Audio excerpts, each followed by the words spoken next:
building them on the ocean. It's election season, so of course I'm going to be starting with a campaign speech. It's traditional. And the main part of my talk is going to be about the underlying theory behind seasteading. Because, we're not just kind of randomly trying to build floating cities. There's actually a general framework, an economic framework, an extension of public choice for why we're trying to build cities on the ocean. And seasteading is just one manifestation of this. It applies much more broadly. There's other ways, potentially, to create free societies that fit within the same framework. And I'd love to see more people come up with more ideas for how to make free societies, if that's what we all want. And after talking about the theoretical framework, I'll talk a little bit about what we do at the Seasteading Institute, both in general, what our focus areas are, and what's new. So, it's November 2012. I ask you to join me in a thought experiment. Let's cast our minds back and imagine. Imagine it's 1998, and Digital Equipment Corporation's Alta Vista is the most popular search engine on the young internet. Two Stanford graduate students, Larry Page and Sergey Brin, have an idea for a better search engine. With DEC's annual shareholder meeting coming up, Larry and Sergey organized an activist campaign, soliciting their community to write letters to the board of directors and distributing material to current shareholders of DEC.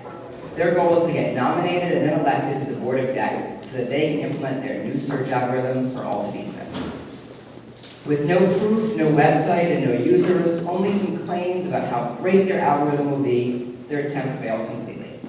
DEC assigns a small research team to investigate new search algorithms, but with a successful and incredibly popular website to run, the management is only willing to authorize tiny tweaks that don't risk offending their current user base.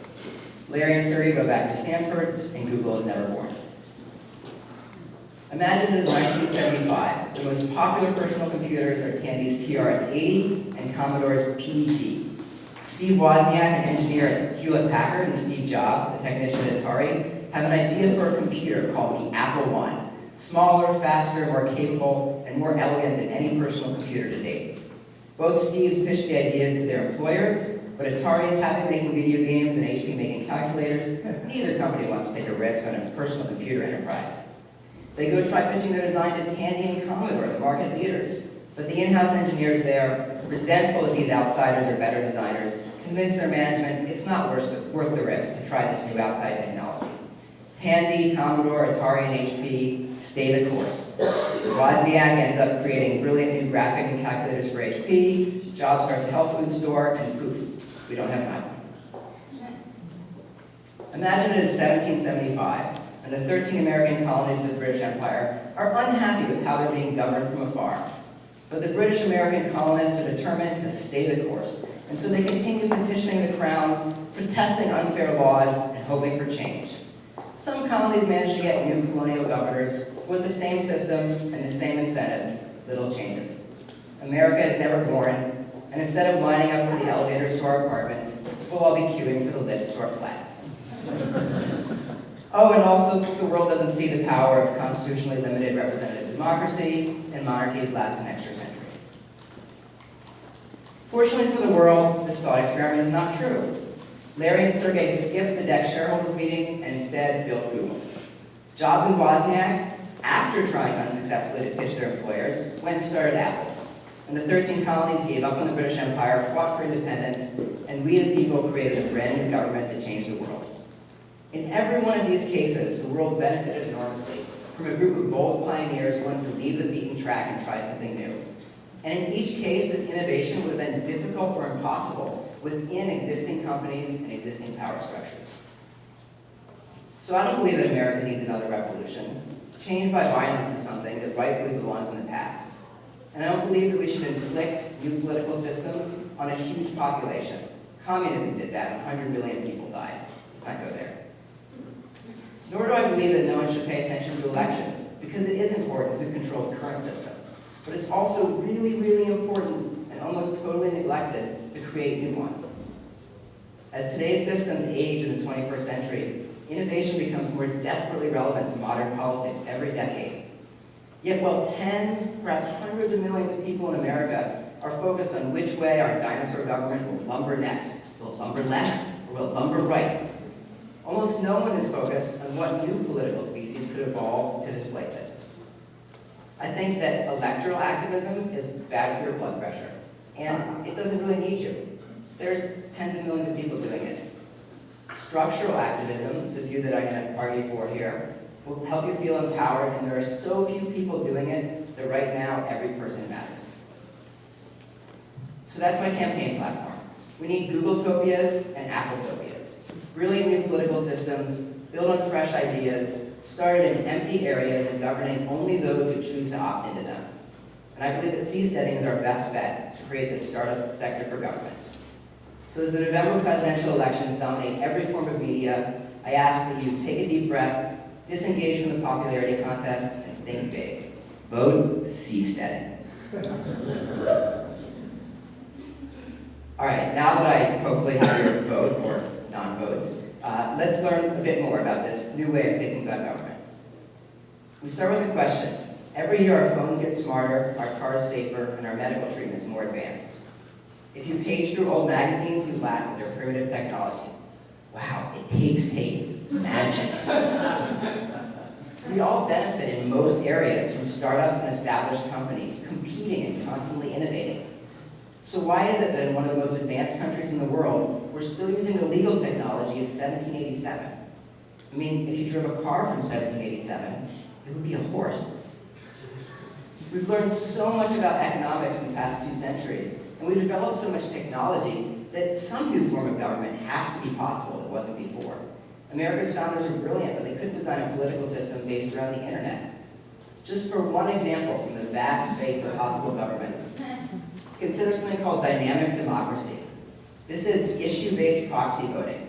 So instead of every 2 years you vote for one representative for your geographic area on everything, you have a vote that at any time you can give to any person or institution on any issue. So you say, Institute for Justice, you get my vote on civil liberties. Americans for Prosperity on tax policy. And then they take all those proxies and vote for you on proposed legislation. This divorces your vote from geography, and it unbundles it by topic, which should make representative democracy much more effective. This is just one example that there are different ways to do government, probably better ways that we're not trying. Why? I think the best way to figure this out is to think about government as an industry, where countries are companies and citizens are customers. Kind of like consumer electronics, where companies develop technology, produce products, and compete for customers. And as libertarians, we tend to have very strong moral intuitions. It can be difficult to think about things in this other way. And I'm not denying the moral dimensions here, but I'm suggesting that we set them aside for a moment. Because once you start talking about morality, it's like you press a big red button in people's brains, and they turn into Bill O'Reilly. So let's not go there. I mean, we all get angry about bad government, and anger can be good for motivation, but it's terrible for understanding things. And if we actually want to fix bad government, we have to understand it. So let's think about this government industry. It's the biggest industry in the world, 30% of global GDP. The largest firm had 2011 revenues of $2.3 trillion. Yet the largest industry in the world is legendary for poor performance. That leading firm lost $1.3 trillion in 2011, and it's $15 trillion in debt. And that's one of the best companies. The bad firms kill their own customers. That's screwed up. Here's my favorite example of how much quality varies in this industry. This is the Korean Peninsula at night. South Korea is glowing with light. North Korea has that little dot at Pyongyang, or I don't know, maybe Kim Jong-il, or his sons are throwing a party. And this is all due to their governance technology, right? There wasn't a big difference between North and South Korea in 1945. They started using totally different governance technology and had totally different results. So there's something funny going on here, where the biggest, probably the most important industry in the world has no progress. Why? Well, think back to the campaign speech. Progress doesn't come from incremental tweaks to existing products. They tend to be locked into their existing ways of doing things. It comes from new ventures. I mean, we're in the Bay Area. We know about startups. When a group of people gets to start with a clean slate and build something completely new and test it out and people move into it over time, that's how you get massive change. So maybe governance has no progress because there's no country startups. There's been research into how to do them, but right now, there's no way for an entrepreneur with industry to make it happen. In the software industry, you can get started with a laptop. This is all the capital you need to start a new business. To enter the government industry, you need a physical place that allows political experiments. But there is no such place. Every piece of land in the world is claimed, so we get no experiments. We get no channel for the trial and error innovation that drives progress in every field. No wonder it's a sad industry. Which is how we come to Seasteading. What we need is a new frontier, a blank canvas for experiments. And the next frontier is the ocean. There's a little bit of technical innovation required, but that technical innovation can unleash enormous political innovation. And as humans, what are we better at? We're better at solving engineering problems, or we're better at changing politics. A lot of people have a lot of success with the former and a lot of failure with the latter, so I'd rather transform the problems of politics into the problems of engineering if we can. So I think we should let 1,000 nations bloom on the high seas, trying diverse political systems, have a startup sector for government, like Silicon Valley is for technology. And the countries of today, the market leaders, will be forced by competition to either copy the best innovations of the startups or risk losing citizens and businesses to their new rivals, just like in any well-functioning industry. So that was a quick overview, and now I'll provide a bit more structured theory. So I think that we can radically transform our understanding of politics, be much more effective activists, and also be happier people if we embrace two things. One of them is old, one of them is new. Both of them tend to be pretty much ignored. And I'm going to call them public choice and public choice 2.0. This worldview separates politics into 3 different levels. There's laws. What is the tax rate? Are drugs legal or illegal? Who are you allowed to marry? Things like that. Then there are political systems. Our constitutionally limited representative democracy, or dynamic democracy with proxy voting, or maybe government as corporation, Appletopia. And then surrounding all of that is the government industry. This is all the governments of the world and how new ones arise, how hard or easy is it to start one, how hard or easy is it to switch between them. And we tend mostly to focus on laws. That's where our analysis and our activism is, because they're visible, they affect us directly, they're the manifestation of government in our lives. What's the proper role of government? What should its economic policies be? What should its social policies be? But there's an assumption here that there's some unbiased channel from what laws voters want and what laws policy analysts or economists say will work to what laws actually get passed. The assumption is that we get bad laws because the government doesn't have enough clever economists on staff. And if we just publish enough devastating critiques, everything will change. The problem is that this ignores the last half century of economics, specifically the public choice revolution. James Buchanan said, "It seems to be nothing more than simple and obvious wisdom to compare social institutions as they might be expected actually to operate, rather than to compare romantic models of how such institutions might be hoped to operate."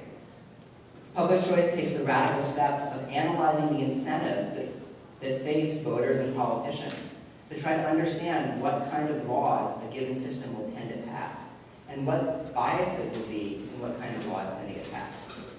Basically, public choice separates governance into 2 levels, the laws and above them the political systems. And public choice explains how profoundly effective of the system and what kind of laws get passed. See, if you actually look at the incentives, it turns out that democracy is not a machine for churning out the laws that the voters want. It has huge biases, and one of which I'll talk about is consistently rewarding special interests, that is, small groups of people who win or lose a lot from a policy, at the expense of broad interests. Lots and lots of people who win or lose a little bit. You can learn this from the works of my favorite public choice economist, Mansur Olson.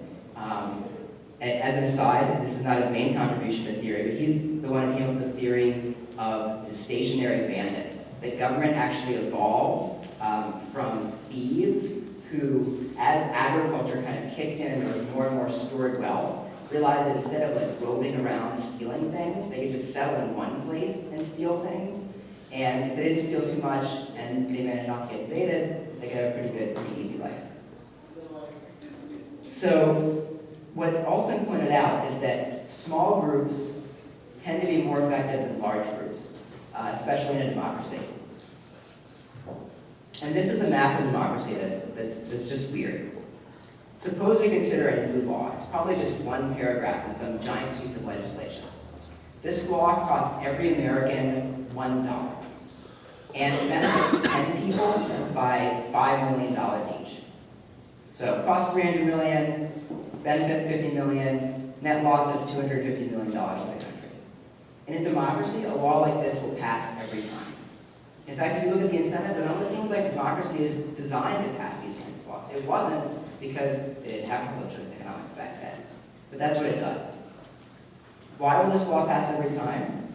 Those 10 people who benefit by $5 million, they'll all know about this paragraph. They probably wrote it.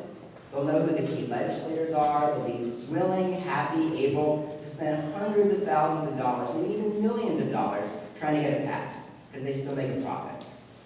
Whereas if any one of us spends 1 hour of time trying to defeat the law, remember it costs us each $1. So if we spend 1 hour trying to defeat the law, we're like taking a shot at making $1 an hour. It's a totally different incentive setup.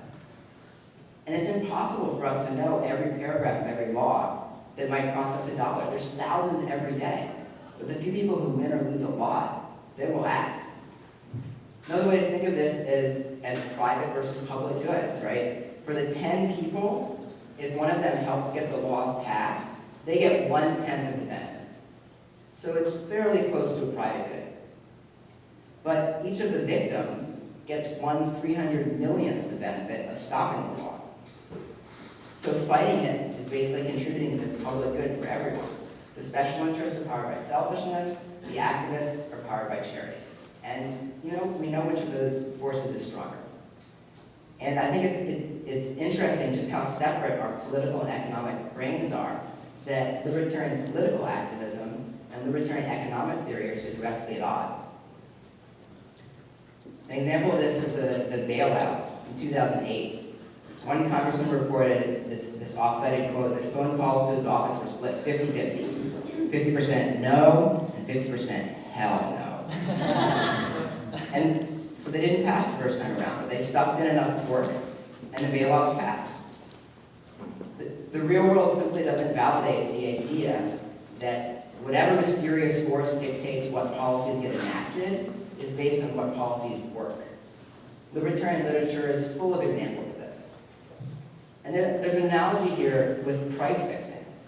We understand that the preferences and incentives of producers and consumers create these supply and demand curves. Prices emerge from the intersection of supply and demand. You can't just fix prices or things are out of whack. But public choice economics points out that there's a political marketplace too, and that laws emerge from a process of human action within the political marketplace. There's a sense in which proposing laws that don't tend to arise from that is policy fixing. You're actually trying to fight a market process. So this doesn't mean that we can't change things. What it suggests is that rather than kind of patching law after law, being like, oh, there's a bad law, let's fight it. There's a bad law, let's fight it. Why are all these bad laws keep coming? We need to change people's minds. Well, people need to know economics. Wait a second. We've now got 60 years of Nobel Prize-winning economic research that says that our political system will tend to generate bad law after bad law. So what we need is a different system. Dynamic democracy is just one example. If you think about it, the internet has the potential to reduce the coordination costs for voters. If you just have a website where you can assign whenever you want your proxy on different issues to different groups, and those groups now concentrate the interest of many people on a given topic, should reduce this bias. Or consider market anarchism, as described in my dad's book, The Machinery of Freedom, as mentioned he'll be talking tonight. By letting each person choose a private company to supply their laws, it also concentrates the incentives and makes good law more of a private good rather than the public good it is now. So now we sort of arrived at the point in political theory where I was 10 years ago when I was exploring the question of how can there be a free society? What's going on? Why aren't there any when so many people want it? We have lots of bad laws. That sucks. Turns out the bad laws come from bad systems. And there's some really cool ideas for better systems that might produce better laws. Why isn't anyone trying them? And exploring this question led me to realize that we can extend these ideas of public choice economics and incentives one level deeper. Public choice looks at the processes by which laws arise within a political system. I want to know the process by which political systems arise within the world, within the global ecosystem of political systems. What are the incentives of the government industry? Just like public choice says, what are the incentives of lawmakers? And one problem, as I mentioned earlier, is that the government industry has an incredibly high barrier to entry. You can start a new web business in an undergraduate class with a laptop. Well, to create a political startup, you have to win a war, an election, or a revolution. Try doing that this semester. Try doing it at all. If it's hard to make startups, you won't have very many startups. So you won't have very many experiments, so you won't have innovation. Another problem is that it's very hard to change governments. So customers are really locked into their current provider. It's part of the inside of anarcho-capitalism that you could change your private defense provider and they would have to compete against each other. It's easy to change your car insurance. It's easy to change your cell phone provider. If it's hard to switch between firms aren't going to compete very much for customers. It's just basic economics. And they won't try to innovate. They'll just exploit their trapped customer base and not worry about introducing new things. We can see evidence for this in the fact that income taxes are so much higher than capital gains taxes. Income taxes are taxes on labor, which is trapped because it's hard to move your country. Capital is mobile, therefore countries compete for it, offering lower and lower tax rates and better deals. So the cool thing about this model is that it's not only a diagnosis. Why do we have bad laws? Because we have bad political systems. Why do we have bad political systems? Because nobody can start any new ones. This also gives us a prescription. If we can lower the barrier to enter the government industry, if we can make it possible for someone to do startup countries, maybe not for the cost of a laptop, but if it was $100 million to do a startup country, we'd see a lot more than we have now. Then the industry would be more competitive. New firms would come in with new systems, probably some of them the systems that we want. People would see that those work better, they'd move there, and existing countries would have to copy or lose people. With this model in mind, we can kind of step back and see two contrasting approaches to activism. The first one I call folk activism, and it's totally focused on laws and public opinion. It's based on this strong intuition that we all have that politics is the process of changing minds, building coalitions, analyzing policies, and just sweeping public choice economics under a rug and into a dark hole. This is things like trying to win the war of ideas in academia, in DC, in the media, trying to elect candidates in public office, publishing papers that say, you said you want this law to do this, but it does that instead, which is bad. Vote Ron Paul, woo! Yeah, go Bears. Structural activism is the other approach. It takes the radical viewpoint that we shouldn't throw economics out the window when we're talking about politics. It says that we should strike at the root of bad laws by looking for ways to enable political startups. Skip the Alta shareholders meetings and go build Google. It's not easy. It's not easy to build Google. It's not easy to lower the barrier to entry so people can make startup countries, but at least it might work. This is a really new field, but as I said earlier, seasteading isn't the only way to do this. Anarcho-capitalism, agorism, the Free State Project, charter cities, each of these are trying to intervene at the more structural level. How many people are fans of The Wire? I see a parallel between these kind of two viewpoints of folk and structural activism and the difference between a normal cop show and The Wire. Right? In a normal cop show, there's like a hero who puts his heart into everything he does. He tries his damnedest because he cares. He wants to help the world. He's good, and his enemies are bad, selfish people. But in The Wire, everyone's a little bit good, a little bit bad, and a bit selfish. Kind of like the real world. The subtle and omnipresent enemy that the various characters are fighting is the system, the web of incentives that subtly affects everyone's actions. In a classic cop show, people say things like, "You killed my partner, you son of a bitch. You're gonna die." It's emotional, personal, it moves us. Here's a quote from The Wire. Two cops talking about why they can't win the war on drugs. When the drug dealers screw up, they get beaten. If we screw up, we retire with a pension. So who do you think tries harder? The drug dealers or the cops? And the weird thing is that while libertarians, we love to think about and analyze incentives in the economic sphere, we mostly seem to ignore them in the political sphere. But governance is about incentives too, not about who's good or bad or right or wrong, or who speaks the most eloquently or yells the loudest. And there's a question here, why are political intuitions so misaligned with the world? And I think it has to do with our evolutionary history. Until a few thousand years ago, humans lived in tribes of around 100 people.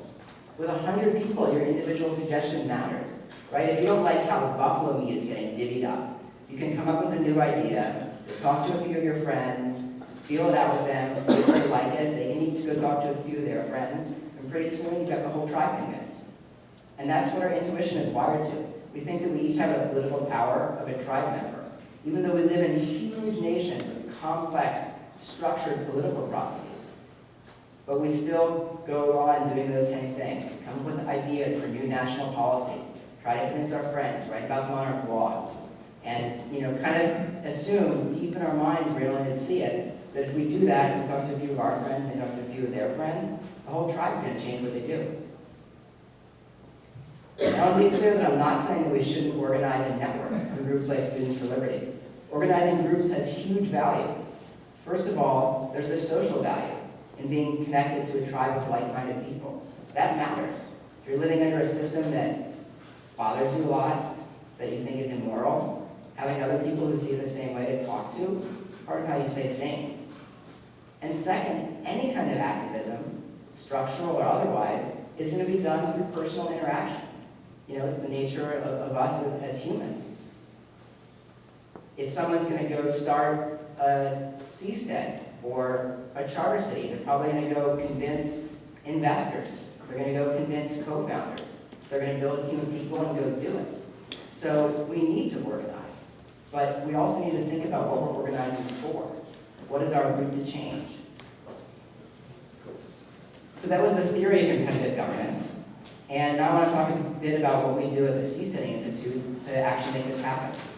So for those who don't know, the Seasteading Institute is a nonprofit that I started in 2008 with Peter Thiel. We expect that Seasteading, which are going to be expensive, more in the tens, hundreds, millions, billions of dollars, to be done by private for-profit companies. So we won't be building them. Our work is to make it possible for those companies to exist. And this mainly involves two things. Research into the basic questions, how can you build a Seastead, where can you build a Seastead, and building the movement of future Seastead entrepreneurs and residents. That's what you need. You need people who are willing to go try this, you need people who will go move there, and you need to know how to do it. We have three main areas of focus in our research. The first is legal and political. The international law is very complicated. The United Nations Convention on Law of the Sea, and there are some really important questions for Seasteading we're trying to figure out. For example, no one has yet been able to tell me if you build an artificial structure within 200 miles of a country, it's governed by that country. If you have a ship that is outside 12 miles of the country, it's governed by whatever country's flag it flies. If you build an artificial structure more than 200 miles outside a country, I don't know who governs it. And international law doesn't really seem to know either, because nobody's done it yet. So those are the kinds of questions that we're trying to figure out in order to know what's the best way to do it for a Seastead. And I'm going to talk about some of my ideas for that in a little bit. We also do engineering research. There are lots of people living on the ocean, and there are floating cities right now. Think about cruise ships, and think about oil rigs. If you've ever been on a cruise ship, you've been on a floating city.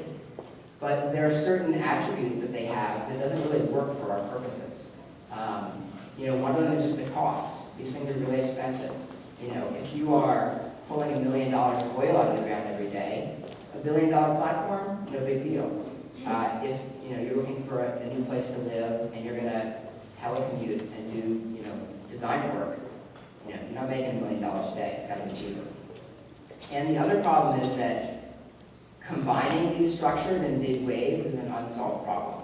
So you can't just take 2 cruise ships out to the middle of the ocean and like tie them up to each other and have like a double cruise ship, and have a double pool. The waves just slam them into each other. And it's really important to be able to have a dense structure.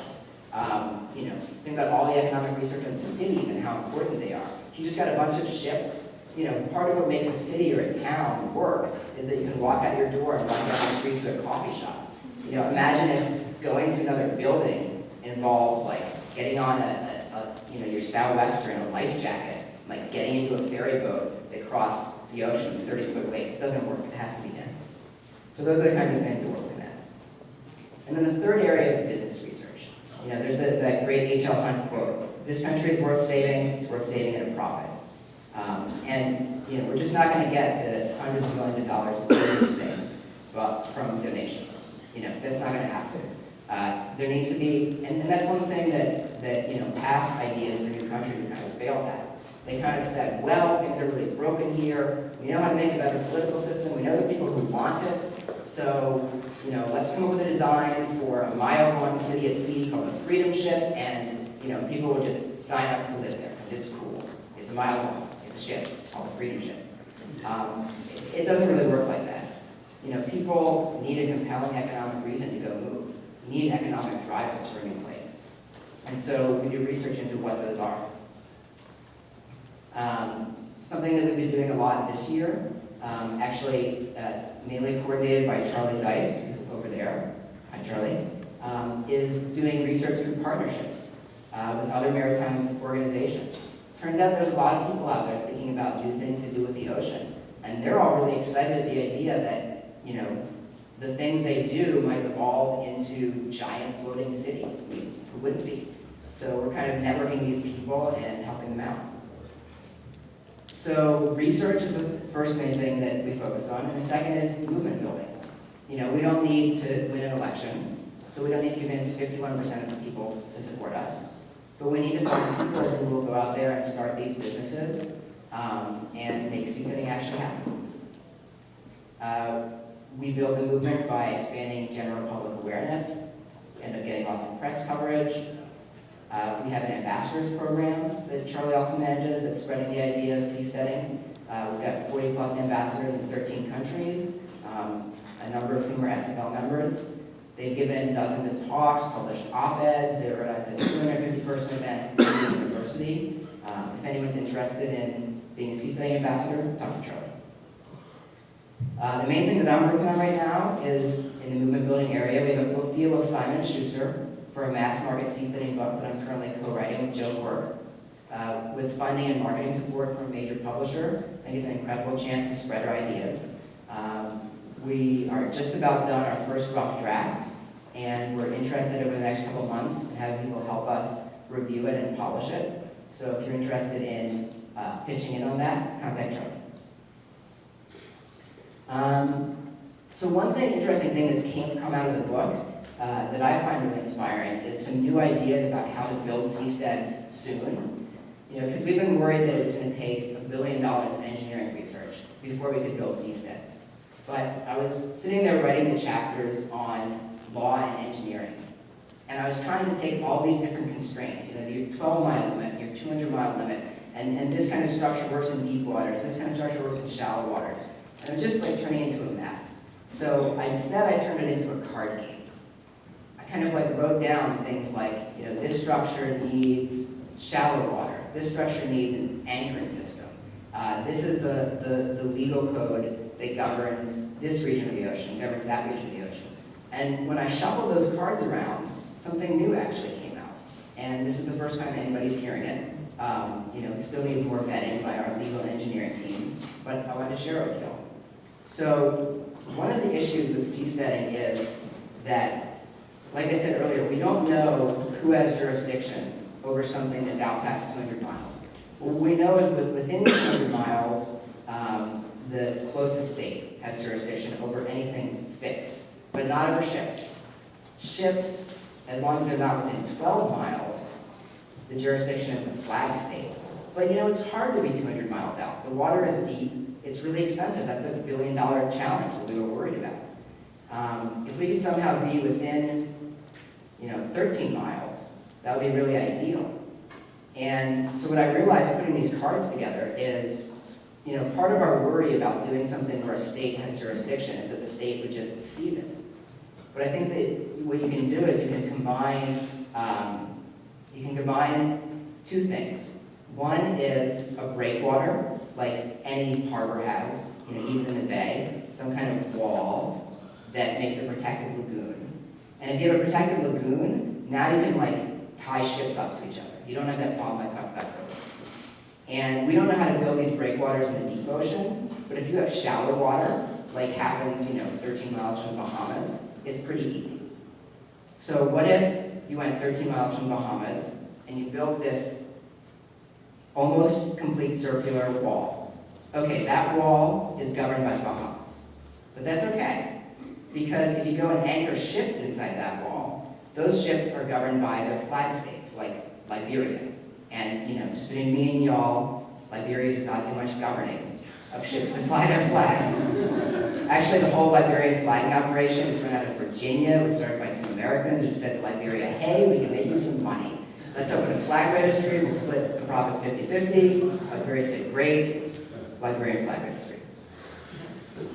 So you put the breakwater, which in shallow water is cheap, that's governed by whatever country you're near. They could pass some law and say, you can't do this here, they could seize it. But your ships are all governed by their flag states. And if something happens with this particular lagoon that you made, you just go make another one, because that little wall is really cheap compared to all of your ships that are inside it. So you've got the protection of calm waters, you've got the mobility of a ship. And, legally, one of the cool things about maritime law is that it's actually got this, virtual sovereignty. Every ship is kind of like an embassy. It's, technically governed outside 12 miles by whoever's flag it flies. So inside this lagoon that I'm talking about, you have a ship flying the flag of Singapore, next to one flying the flag of Liberia, next to one flying the flag of Panama, and each of them would be governed in theory by that country. So it's a way that you actually have a whole bunch of governments competing in one little area. So we're going to be exploring that next year. We usually get lots of questions, so I wanted to save time for them. That's all I have. Thank you.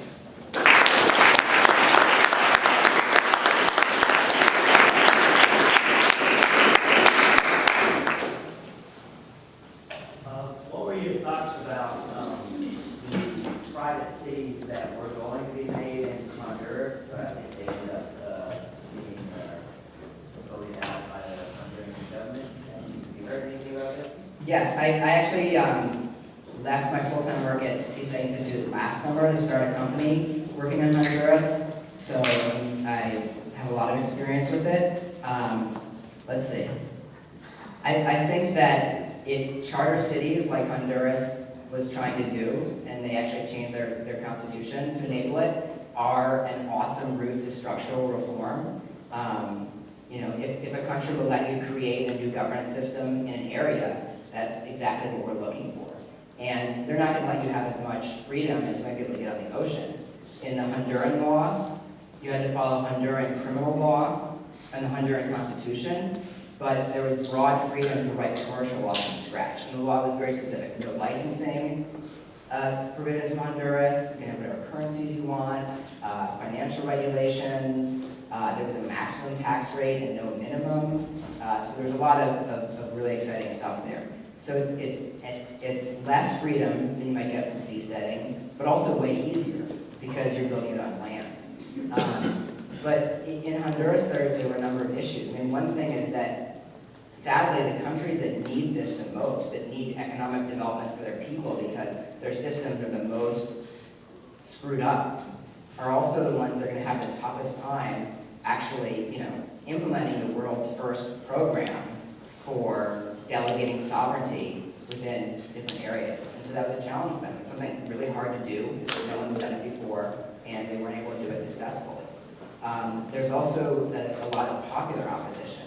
I tend to call this the avatar effect, which is like anything that is viewed as foreigners trying to take your land, makes you so mad that that like you can beat attack helicopters with dinosaurs.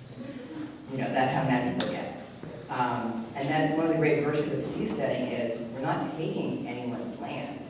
You know, it's something empty that nobody's using, and so is like least likely to trigger that kind of psychological defense mechanism. I think that for charter cities, the most likely thing would be if you do it on an uninhabited island, because then I think people are the least likely to say, you know, oh my God, foreigners are taking our land.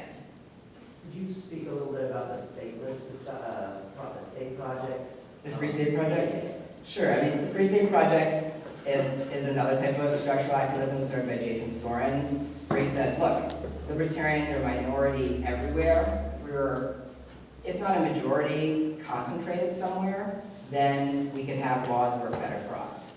And, you know, they picked New Hampshire. They've had about 11,000 people, I think, sign up so far. And people are signing a contingent pledge. They say, if 20,000 people sign, then I will move. So they've got about 1,000, 1,500 people who have actually moved, and 11,000 have said they will. I mean, there's some great things about that idea, like you don't have to leave the United States. And some tough things, like the worst laws tend to be at the federal level, exactly because it's the most divorced from the individual person.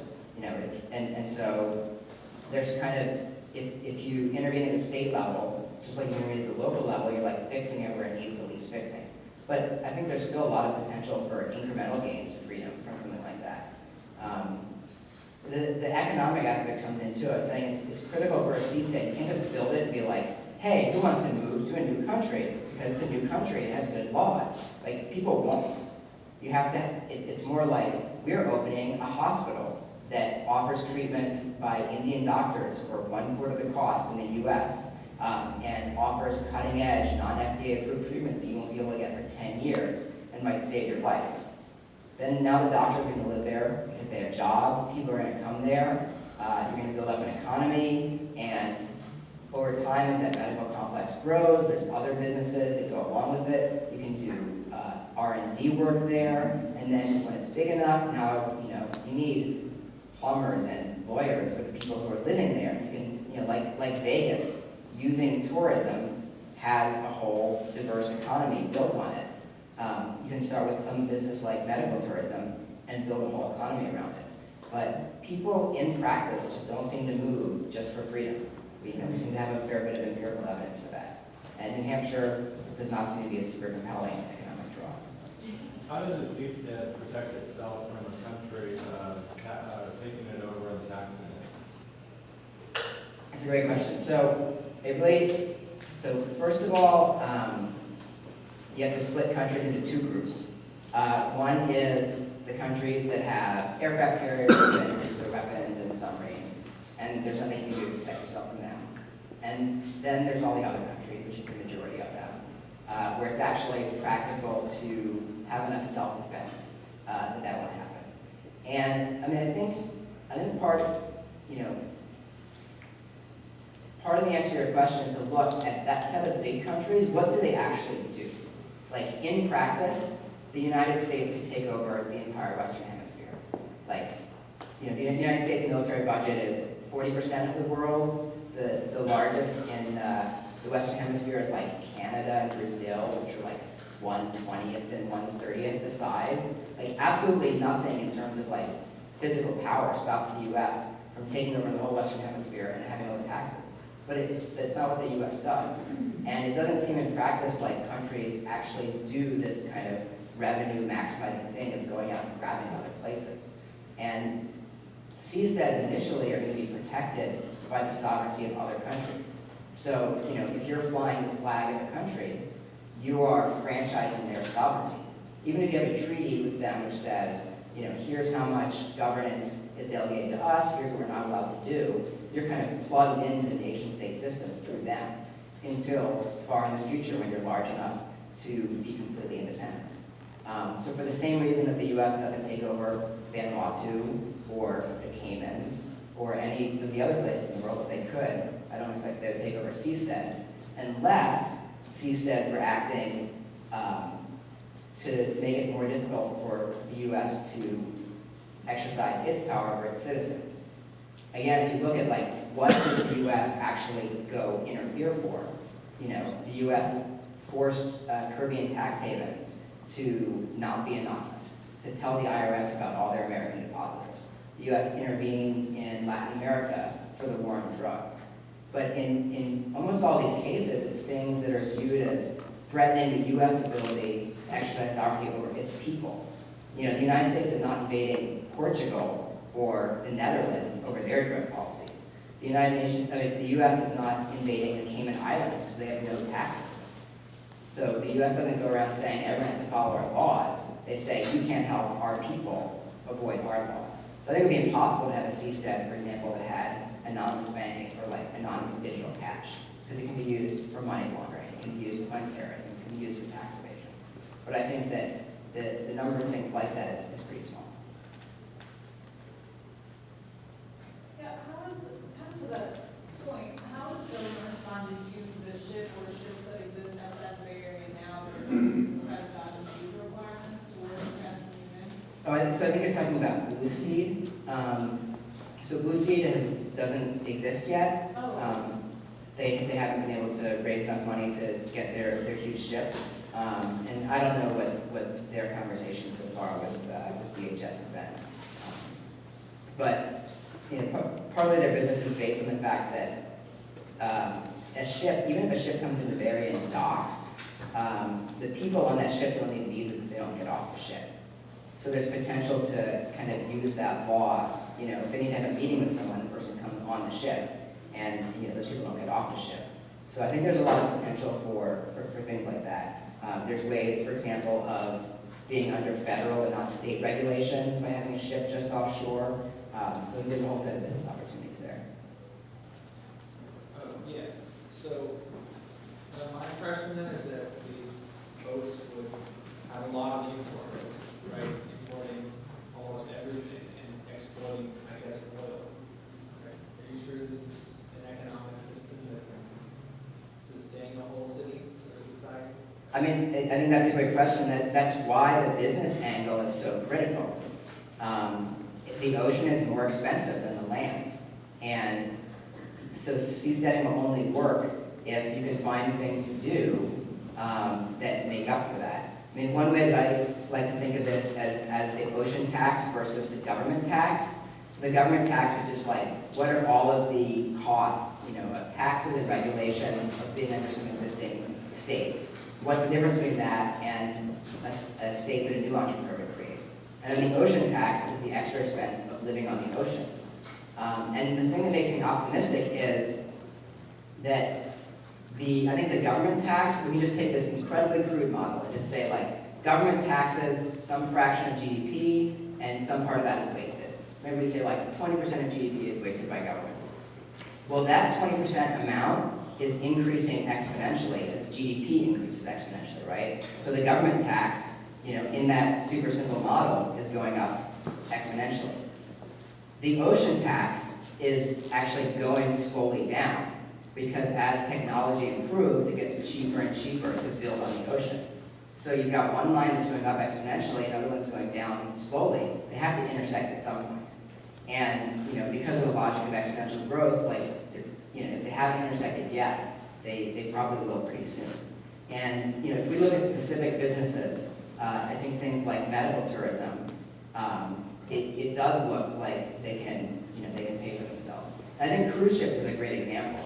I mean, I don't think that oil is a very good example because it's just, you know, it's very unusual in just how value dense it is and just how much value there is. But if you look at a cruise ship is having to import everything. And it's selling a vacation where you don't have to unpack your bags and you can go to multiple places. And clearly, you know, looking at the cruise industry, that benefit is enough to affect that cost. But you have to compare them. And we get business ideas all the time that don't stop and think, like, how much easier is this to do on the ocean? How much more does it cost on the ocean? You know, is it actually worth it? So in order to maintain sort of like this independence, would this entail utilizing a different currency or a new type of currency that, say, wouldn't be subject to under a government or bank? Sure, I mean, you know, the details of what features these startups are gonna offer is up to them, right? You know, presumably these startups will do some market research and figure out what aspects of current government, what regulations bother consumers the most, and then create their new product, their government, that changes the things that are the most screwed up. You know, for example, you know, sure, currency, or the FDA. But, you know, the idea here is, it's not that there's a particular regulation that I want to see a Seastead change. It's this like much bigger picture that there's tons and tons of bad laws and bad regulations. And the reason is that nobody can start new systems to compete with the current bad products. So I feel certain that the market will give me better products if people can compete without needing to know the details of what those are. You said that historically people haven't wanted to move, to try to do risky ideas. But it seems to me that when there is a free space for self-government, people have moved historically to the U.S., when we were founded, and then from there to the West Coast. So then I was wondering if you could expand upon that. Yeah, definitely. So I think, I think people move when there's economic opportunity. And I think that most of the people who move on to Seasteads are people from the third world. And that these examples of people not moving is people from the first world. And if you think about the US, it's people from countries where they didn't see economic opportunity moving to a place with open land, which was a primary resource then. There's this great poll where they polled people in countries around the world and asked how many of them would move to another country for a better life. And it works out to 680 million people, so a little less than 10% of the world's population. So, I kind of see it as you're going to have the entrepreneurs who are starting these businesses out there. You're going to have the customers, and they may come from the first world, and then you're going to have people working there coming from the third world, and mainly going to grow at first with people who desperately need economic opportunity, and that's a lot of people. And that gets you to the economies of scale, where it's a place that people from the first world want to live. How do you ensure the, let's say, fidelity, for lack of a better word, of the flag state? The cool thing about flagging is that it's this virtual association. Like, you can change it each year. So it's actually a competitive market, right? Unlike the way that land works right now. The United States has jurisdiction over this room. That's very clear. It's not going to switch. You cannot opt out of it. The legal structure for flagging is actually this flexible virtual association. You register with the flag state, and you have a relationship with them, and you can change your registration later. So I think the competition between flag states, okay, maybe a flag state suddenly says, we're going to go grab this ship. Okay, now no other seastead is ever going to fly that flag again. And you'll have countries competing in order to offer the best flagging terms.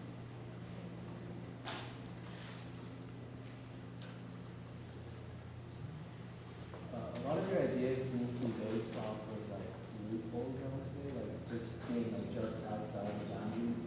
So what would you do if, say they change the law to 13 months, and that changes all your engineering and everything, right? So what would you do in that circumstance? That's a great question. The goal eventually is to have engineering design that can work anywhere in the ocean. And to eventually grow to a large enough society to be able to assert rights in sort of the anarchy that is international law by having enough allies, enough economic power, enough military power, etc. And these loopholes are slow to change. And so I think that you could start out in these places 13 miles out. Try to have designs like the one I mentioned where, if they extend it and your little marina with ships in it is now in territorial waters, well, it was pretty cheap to build, and the ships are the expensive parts. You build it someplace else, and the ships just move. It's a cool thing about ships, they can move. So you try to use structures that are mobile, and have, as you begin to generate economic value, there are lots of countries out there that would love to basically make money from their sovereignty. And if they have economic benefit from it, they're not going to change their laws, they're going to lose you as a customer. So it's this higher level perspective of, how can we make governments compete for us, whether it's for us individually or compete to host these seasteads. And that's where the fact that the ocean is physically different from land comes into play. I think potentially in a really powerful way. Like on land, your capital is locked into one place. You build a building, you can't move it. On the ocean, something as big as a skyscraper can move, really easily, just fire up some diesel engines. And so the fact that your capital, the value put into the project can potentially be moved from jurisdiction to jurisdiction changes the incentives in this deep fundamental way. I guess the snappier way that I should have led with is that on the ocean, secession is guaranteed by the laws of physics. And so there's this actual physical difference in using it. It's a loophole, but it's a loophole in physics, and the UN can't change that. And the really exciting thing is that same quality of the ocean, that you can move big things around, we think of it as being really unusual because we live on land, but almost all of the universe is space. And on space, you can move giant things even easier than you can in the ocean. So, we started our civilization in a place that was easy to build, where we're locked in, and so we end up having these regulatory structures that just get old and crusty and exploit the fact that we're locked in. But 2/3 of the Earth's surface and 99.999% of the universe actually have this other physical characteristic of fluid motion that should lead to competition. All right, last question. So, another idea that I thought of, similar to the Applitopia idea, I guess the trouble with Applitopia is that there's no land available to create a new city. But what about just advertising for an Applitopia, or a market of different type of different Applitopias, and just send out all of these advertisements, started a marketing campaign for these different cities where you could possibly go live, and it would be very threatening to these governments, but you never do it. You just spread this idea of it, and people start believing that this could happen. So, what do you think about that idea? I think that governments tend to react slowly. They're complex, large, bureaucratic organizations, and so I think that the right play and sort of strategic game sense is more about going and building it and getting as strong as you can before they react, as opposed to not building it but threatening it so that they'll quickly react in the way that you want. But I think that there's a lot of things that you can do to put pressure on governments now. Anything that makes it easier for people to change countries. There are a lot of things that can put pressure on. But I think that pressure is going to be very slow to affect change, and especially without a safety valve, without a place to start doing things. I didn't mention this in my talks. I didn't want to make it too long, but there's a lot of reason to think that it's much harder to change political systems in place than to make new ones from scratch. Because what you're talking about, it's actually harder than a company launching a new product. Because it's more like taking a company and having it totally change its organizational structure, and who reports to who, and how you evaluate performance, and compensate people, and how the entire company is organized. That's more the equivalent of what we're talking about. And that is just really, really hard when people are locked into one way of doing things. And it's actually much easier to start a totally new structure in an empty place and shift people over time, have them get used to the new institution and rules, develop culture around it, culture that fits with it, attract the people who like that the best, and kind of grow it, as opposed to expecting that a huge, complex system that's been locked into place for decades or centuries is going to be able to make radical change. There's a reason that we get more innovation from startups. They start from scratch, and that matters even more for governance than it matters for commons.